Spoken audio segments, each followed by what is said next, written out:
AI running hospitals, fridges that reorder your groceries for you, young people getting lost in digital worlds while sitting down to dinner, and threats from space none of us can stop. The Simpsons warned us that 2026 will change everything. In The Simpsons Season 37, Episode 11, Para-Hormonal Activity, we see the family in the near future, a few years older, dealing with all the chaos that comes with age and new technology. People were talking about this one recently because Maggie finally talks in the episode, but one of the most interesting and surprisingly realistic parts is the futuristic refrigerator. Homer buys a new smart fridge that automatically orders groceries whenever the house runs low. At first it seems like a dream come true, no more forgotten milk or empty snack cabinets, but then Bart hacks into it to watch adult content. The joke is classic Simpsons, but it's also oddly believable. Over the next few years, fridges and other household devices are gonna be way smarter. I could see fridges that track inventory, suggest meals, maybe even reorder stuff online. Are there fridges that already do that? You'll have to let me know in the comments. But with any kind of smart device, there are downsides, like hacking, which the episode also touches on. Also, in Para-Hormonal Activity, which again takes place in the near future, Marge is dealing with premenopause, showing all the hot flashes, irritability, and lifestyle changes that come with it. The episode actually leans into something you don't really see a lot on TV, the normalizing of hormone treatments and discussions around menopause. I can't say that it gets brought up a lot, let alone in cartoons. So Marge ends up using estrogen cream to handle her symptoms. Then Homer accidentally takes it and experiences some comedic side effects. It's exaggerated for laughs, obviously, but it does reflect a real-world trend. By 2026, more people will be openly talking about hormone therapy, and treatments like creams, patches, or medications could become even more common in everyday life. I mean, this is already happening. Look at how many dudes are hopping on testosterone replacement therapy, for example, even when they really shouldn't be. This kind of thing is way more normalized now, and that's a good thing in some instances. In others, maybe not so much. Point is, the episode reflects this shift in how society is treating aging and bodily changes. And over the next few years, this stuff is probably going to become even more common and mainstream than it is today. Next, we have another episode set in the future, Holidays of Future Past, from Season 11.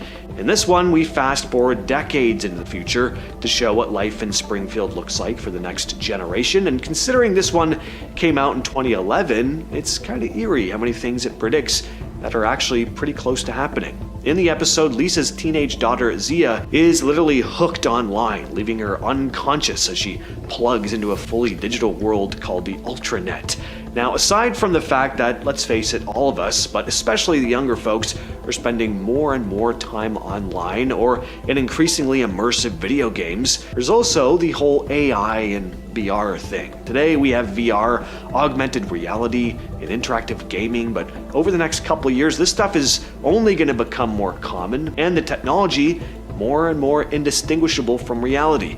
Lisa also tries to ask her daughter, how her homework is going, leading to Zia just rolling her eyes and then entering the digital world right there at the dinner table. Not something I would ever let my kid do, but part of the point is to show the weird gap between generations and how they use technology. The adults, still treat it like a tool, while younger people may start basically living inside it, which is a super unsettling idea that your kid could be sitting 10 feet away from you in the same room and still feel completely out of reach because they're just locked into an online world, most likely driven by AI. And from that same episode, Holidays of Future Past, Maggie's storyline in the episode involves a medbot performing a sonogram on her. The bot also tells her she can't speak until the baby is born, citing new research about the umbilical cord doubling as a vocal cord. A very silly idea. Obviously, this is part of the running gag that we never see Maggie talk, until recently, of course. Please! Don't let Bart drive! It's too scary! He drives so wiggly and everybody honks at us and yells bad words and shows us fingers! Anyway, a medbot. This does mirror how AI is already creeping into healthcare. In the very near future, we're going to see more clinics and hospitals using it, and this could definitely be a good thing. We could have machines capable of giving medical advice that's perfectly tuned to the patient, and if AI can assist in keeping us happy and healthy, then that is a great thing. But it starts feeling uncomfortable when the machine seems like it has more authority than the people using it. Obviously, we're not dealing with medbots scolding anyone over their umbilical cords, but AI-driven treatment plans, robotic diagnostics, health monitoring. It's not science fiction anymore. That kind of technology is already being used in real hospitals. And one more from Holidays of Future Past, Homer visits the Springfield cryogenic facility, where hundreds of people, including Grandpa, are frozen. Grandpa had frozen himself because he suffered from a disease without a cure, and Homer defrosts him to interact with him for a minute, but refreezes him when he starts to complain. Stuff like this isn't even that far off anymore either. There are already companies offering preservation services for terminal patients. Researchers are actively working on better ways to store people long term. We're not talking about waking people up in the future just yet, but by the next few years, the technology behind cryogenic storage could get cheaper, more refined, more normalized. I mean, this could very well become an alternative people start really considering instead of the more traditional route. In It's a Blunderful Life from season 35, we fast forward 60 years into the future to see a very different Springfield. The story begins with the family celebrating Thanksgiving. Homer's not there because he's dead, but his hologram joins the table. Before they eat, they light candles to remember a massive blackout that nearly destroyed Springfield.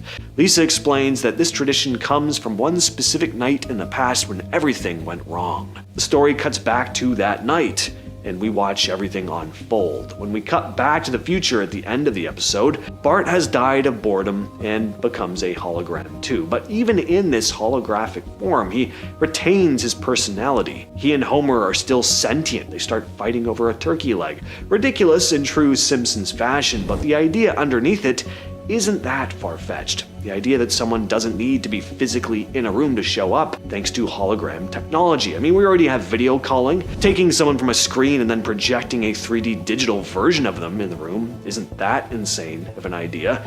And this also plays with the idea of people's consciousness being uploaded to some kind of digital realm. That's a lot further off, but a lot of futurists say that may also be a possibility in the not too distant future.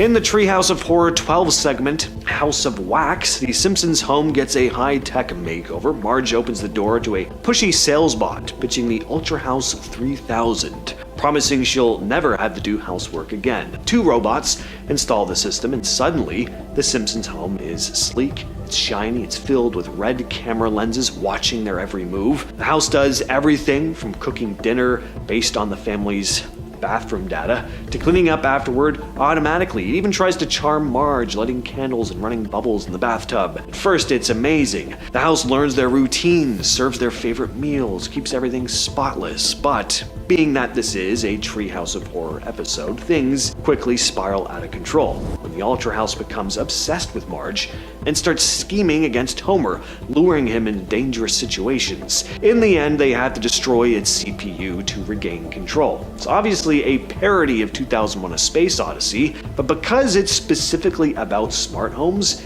it feels oddly grounded. Many of us already live with devices that we forget are listening to us all the time. Our smart TVs, Alexas, Siri, there's probably newer stuff I don't even know about. Point is, we're being listened to and watched throughout the day more often than not. And the idea that a smart home experiencing a glitch or getting hacked or AI just going rogue and turning on us in our own homes, it's not totally far-fetched.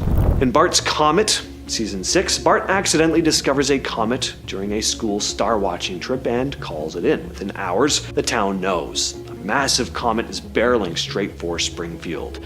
Professor Frink tries to destroy it with a rocket, but instead of saving the town, he just blows up the bridge. So suddenly the entire town is stuck, just left waiting for the thing to hit and destroy them all. The tension builds as the comet gets closer and closer, and sure, it's a cartoon, but you can't help but imagine. What would you do in a similar situation? How would you spend your final days if a giant rock from space was hurtling towards your home?